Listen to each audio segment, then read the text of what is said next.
Hello বন্ধুরা, তোমরা সবাই কেমন আছো? নিশ্চয়ই ভালো আছো, আমিও ভালো আছি। তা দেখো নিয়ে নিয়েছি কী সুন্দর একটা বেগুন। দেখো বেগুনটাকে ভালো বলো।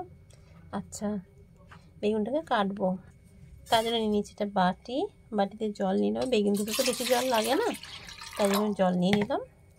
গোটা অবস্থা একবার ধুয়ে নিয়েছি, আবার দেখো কেটে নিলাম। বাটি আমার পুরো ভরে গেছে। হ্যাঁ, ধুয়ে তুলে নেব। এরকম কচি বেগুনের যাই কিছুই রান্না করো না কেন, সব কিছুই খেতে ভালো লাগে, তাই না?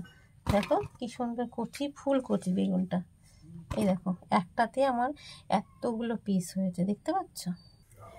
এদিকে কড়াই বসিয়ে দিচ্ছি, কড়াইটা খুব সুন্দর গরম হয়ে গেছে। দিয়ে দেবো সর্ষের তেল। যে কোনো রান্না তো সর্ষের তেলে ভালো হয়, আর এইসব জিনিস তো সর্ষের তেলে খুবই ভালো হয়। দেখো তেল তো গরম হয়ে গেছে। এই সময় দিয়ে দেবো শুকনো লঙ্কা, তেজপাতা, আর দিয়ে দেবো কালো জিরে। এই দেখো ফোড়নটাকে একটু ভেজে নেব। দেখো ফোড়নটা আমার রেডি হয়ে গেছে। এবার দিয়ে দেবো কেটে রাখা বেগুন। দেখো সবগুলো বেগুন দিয়ে দিচ্ছি। বেগুনটা একটু নাড়াচাড়া করে নেবো, খুব একটা নাড়ার দরকার নেই। এবার মশলাটা রেডি করে দিচ্ছি। জিরে ও লঙ্কাগুলো যদি বা না দেয় না, তা আমি কালারের জন্য দিলাম। আর হলুদ গুঁড়ো, চিনি আর লবণ সবগুলো এবার দিয়ে দেবো। এবার একটু ভেজে নেবো মশলা দিয়ে বেগুনটা।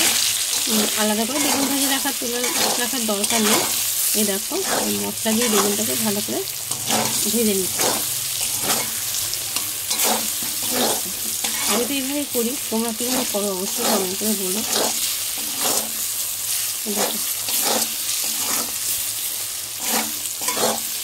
খুব একটা না ভাজলে কিছুটা তো ভাজতে হবে, বলো? যতক্ষণ মশলাটা কষাবো ততক্ষণ তো একটু ভাজতেই হবে।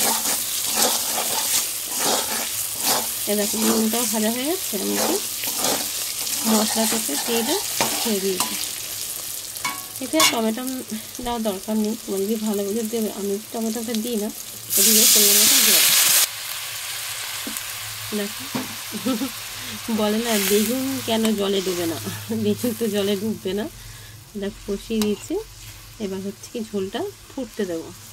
আর আমি তো ঝাল খেতে পছন্দ করি, তোমরা জানো, তাই দিয়ে দিলাম বেশ খানিকটা কাঁচা লঙ্কা। এই দেখো চিড়ে দিয়েছি কাঁচা লঙ্কাটা। দেখো ঝোলটা ফুটে আসছে। এই দেখো ইলিশ মাছটা ভালো করে আঁচ ছাড়িয়ে ধুয়ে নিয়ে এসেছি। ইলিশ মাছটা খুব একটা ধোয়ার দরকার নেই, তাই ভালো করে ধুয়ে নিয়ে এসেছি। দেখতে পাচ্ছি। আর ফুলকা তো আমি রাখি না, ফুলকাও ফেলে দিয়েছি। আর ভাজা মাছের থেকে জানো তো এই ঝোলের মাছটা খেতে আমার ভীষণ ভালো লাগে, জানো তো। তো ঝোল তো ফুটে গেছে, একে একে মাছগুলো দিয়ে দেবো। এ দেখো, আর এরকম করে রান্না করলে না ইলিশ মাছের গন্ধটা বেশ তরকারিতেই থেকে যায়। ভাজা মাছ যেমন খিচুড়িতে ভালো লাগে, আর বেগুন দিয়ে এরকম করে রান্না করলে এই টেস্টই হয় আলাদা। সবগুলো মাছ আমি এরকম করে দিয়ে দেবো। দেখো সবগুলো মাছ দিয়ে দিয়েছি। তোমরা চাইলে ঢাকা দিতে পারো, আমি ঢাকা দেবো না। এরকমভাবে খুব সুন্দর হয়ে যাবে। একটু ফুটতে দিলে মাছটাও বেশ খুব সুন্দর সিদ্ধ হয়ে যাবে, বেগুনটাও সিদ্ধ হয়ে যাবে, এমনকি ঝোলটাও সিদ্ধ হয়ে যাবে। একটুখানি ফুটে যাক। দেখো 5 মিনিট ফুটতে দিয়েছিলাম, কালারটা দেখতে পাচ্ছ?